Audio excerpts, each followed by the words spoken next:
بسم اللہ الرحمن الرحیم۔ تو بریک سے پہلے واقعہ عرض کر رہا تھا کہ جس کے اندر نبی کریم صلی اللہ علیہ وسلم پر بڑا ہی ظلم ہوا، لیکن اس کے باوجود نبی کریم صلی اللہ علیہ وسلم نے ان لوگوں سے درگزر کر دیا۔ The Prophet صلی اللہ علیہ وسلم forgave those people even though they had hurt the Prophet صلی اللہ علیہ وسلم physically, mentally, abused him, and he in fact made dua for those people۔ ایسے کرتے ہیں، کالز کی طرف جاتے ہیں اور دیکھتے ہیں کہ کالز کے اوپر کون ہے۔ جی السلام علیکم ورحمۃ اللہ وبرکاتہ۔ جی وعلیکم السلام ورحمۃ اللہ وبرکاتہ۔ بیٹے آپ کیسے ہو؟ الحمدللہ، اللہ کا شکر ہے۔ آپ خیریت سے ہیں؟ جی الحمدللہ الحمدللہ۔ اچھا بیٹے، میں نے یہ پوچھنا ہے کہ زور کا جو ٹائم ہے وہ ہوتا ہے 12:15 بجے، اگر تو جو زوال کا ٹائم ہے وہ کون سا ہوگا اور کتنا لمبا ہوگا؟ 10 منٹ، 5 منٹ، کتنا؟ یہ مجھے پوچھنا۔ ٹھیک ہے انشاءاللہ۔ بس یہی سوال تھا؟ جی بس یہی تھا۔ ہاں جی ٹھیک ہے۔ ابھی بتا سکتے ہیں آپ؟ جی آپ فون رکھ دیں، انشاءاللہ کوشش کروں گا سب سے پہلے آپ ہی کو بتا دوں گا، پھر باقی۔ ٹھیک ہے، بڑی مہربانی، شکریہ، اللہ حافظ۔ جی ایسے کرتے ہیں، پہلے سوال جواب دے دیتے ہیں اور پھر باقی کالز کی طرف جاتے ہیں، کیونکہ انہوں نے کہا کہ ابھی ہی بتا دیں۔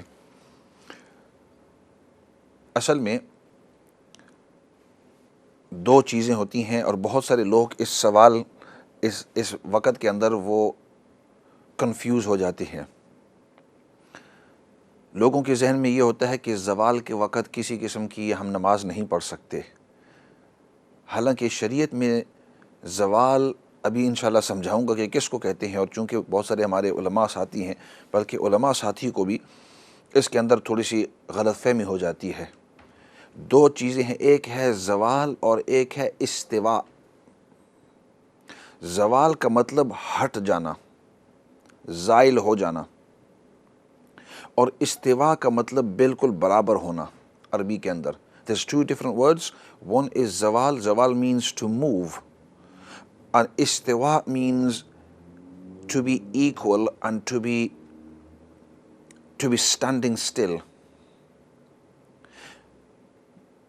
دھوپ کے تین حالات ہوتے ہیں۔ ایک تو جس وقت وہ بالکل طلوع ہو رہا ہو، اور دوسرا جو ہے جس وقت وہ غروب ہو رہا ہو، اور تیسرا بالکل جس وقت وہ سر کے اوپر کھڑے ہو۔ ان تینوں وقتوں کے اندر نماز اس کی اجازت نہیں ہے۔ مجھے پتہ ہے آپ نے زوال کے بارے میں سوال کیا، لیکن اس پورے کو سمجھنے کے بعد یہ سوال آپ کو سمجھ میں آئے گا، ورنہ اگر فوراً جواب دے دوں تو بعض اوقات وہ سمجھ نہیں آتا، تو انسان کہتے ہیں کہ کیلنڈر میں تو یہ لکھا ہے اور یہاں یہ۔ تو یہ 3 اوقات ہیں، ان میں نماز آپ نہیں پڑھ سکتے۔ 3 times when you are not to be praying your salah. One is when the sun is rising, the second is when it is setting in the evening, and the third when it is exactly overhead۔ 3 وقت ہیں۔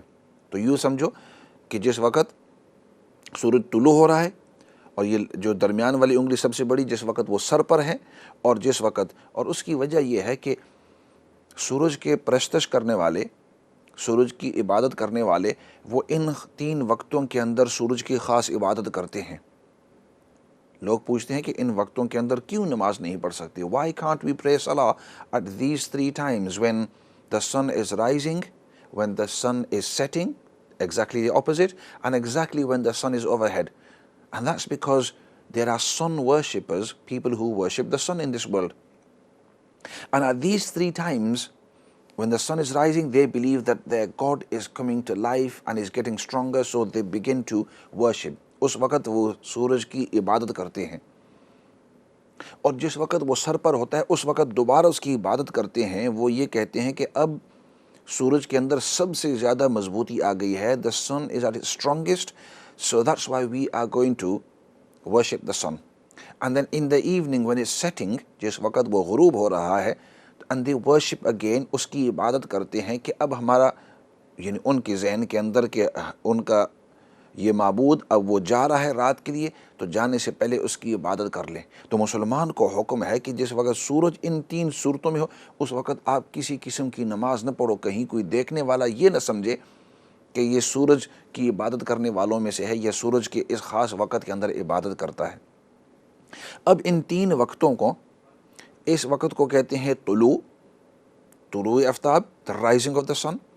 اس کو کہتے ہیں استوا، اور اس کو کہتے ہیں غروب. یہ تو ظاہری بات ہے.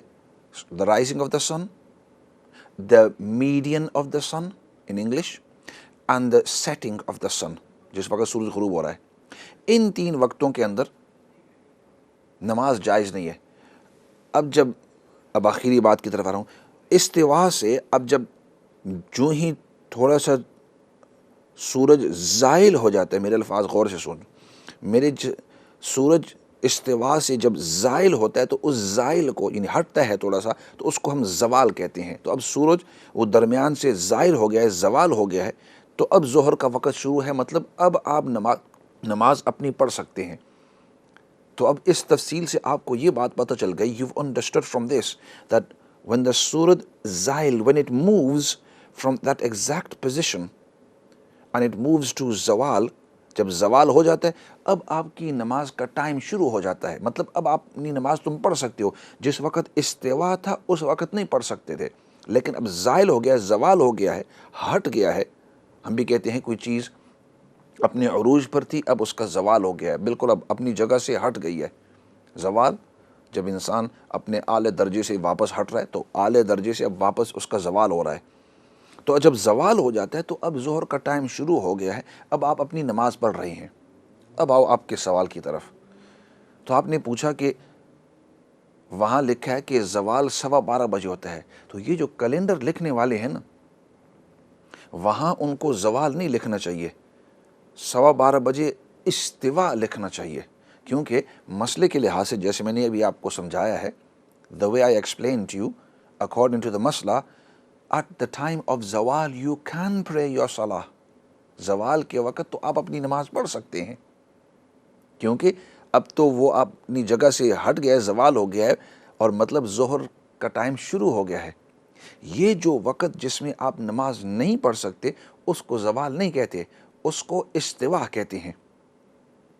تو اس لیے یہ جو کیلنڈروں کے اوپر اور یہ ٹائم ٹیبلوں کے اوپر جو لکھا جاتا ہے بھائی زوال 12:15 بجے ہیں، اس وقت آپ نماز نہ پڑھو، بلکہ آپ جو مرد حضرات ہیں جب وہ دیکھیں گے مساجد کے اندر تو وہاں ایک بڑی لائٹ بعض مساجد کے اندر لگی ہوئی ہوتی ہے، اور اس لائٹ کے اوپر بھی لکھ دیتے ہیں کہ زوال کا ٹائم یہ اگر لائٹ آن ہو تو وہ زوال کا وقت ہے، اس وقت آپ نماز نہیں پڑھ سکتے. بھائی نہ، اس کو زوال کا وقت نہیں کہتے، اس کو استوا کہتے ہیں. زوال کے وقت کے اندر آپ نماز پڑھ سکتے ہیں کیونکہ اب ظہر کا ٹائم شروع ہو گیا، کیونکہ اس درمیانی حصے سے اب ہٹ گیا ہے. اب آؤ آپ کے سوال کی طرف کہ اگر 12:15 بجے تو لفظ ادھر ہونا تھا استوا، تو اب یہ استوا کتنی دیر تک رہتا ہے؟ تو فرماتے ہیں علماء تقریباً 10 منٹ تک. تو اگر انہوں نے اس طرح غلطی کی ہوئی آپ کی کیلنڈر کے اوپر بھی اور وہاں لکھا ہے if it says by mistake zawal is at 12:15 and don't be praying your salah, what they actually mean is that's istiwa, and don't be praying your salah for about 10 minutes because about 10 minutes it stays in that one place and then it moves، پھر زوال ہو جاتا ہے. تو استوا 10 minute رہتا ہے اور پھر اس کے بعد زوال ہو جاتا ہے، ہٹ جاتے ہیں اپنی جگہ سے، اور اس وقت آپ نماز پڑھ سکتے ہیں. تو آپ کا خلاصہ جواب یہ ہے کہ تقریباً 10 منٹ تک آپ نماز نہ پڑھیں، اور بہتر یہ ہے کہ 15 منٹ، اگر 5 اور منٹ بھی دے دو just to be on the safe side, لیکن 10 ایک منٹ ہوتے ہیں اور اس کے بعد پھر آپ اپنی نماز پڑھ سکتے ہیں. اگلی کالز کی طرف جاتے ہیں. جی السلام علیکم ورحمۃ اللہ وبرکاتہ. وعلیکم السلام ورحمۃ اللہ وبرکاتہ. How are you, Maulana uncle? Alhamdulillah, beta. Are you okay? جی الحمدللہ. You know, before you carry on, I've forgotten your name, so you must remind me. Alia. Alia. Okay, beta. Alia. Ji, kaun beta Alia? I phoned last week asking in regards to the Arabic term for Adam's apple. Okay, go on. And Molana uncle told me to research it, and I found out on that day, but no one picked up the line. Yes, because the lines do get very busy. That's correct, Ji. Ji. So have you found out what it was? I found 2 terms. The first one I found was al-harqadatu.